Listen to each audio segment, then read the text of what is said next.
Good morning. My name is Phil. I am from grade 9. Good morning, I am Nishant J from grade 9. Serious circuit is a circuit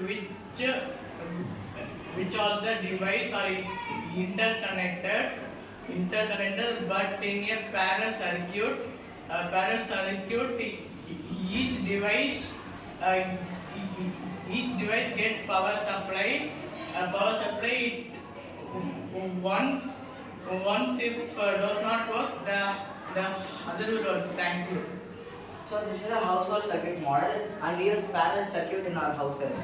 So each will get power and this is called a fuse and this is connected to the main wire. So the fuse is a safety device which prevents a whole circuit from getting short circuited or overcurrent. So when this is taken off, it will not give current. And there is a wire inside this fuse and when overcurrent passes through this fuse, the wire inside gets melted and the current supply breaks down. So that this prevents all the devices. So only if this is connected, it will get power. Thank you.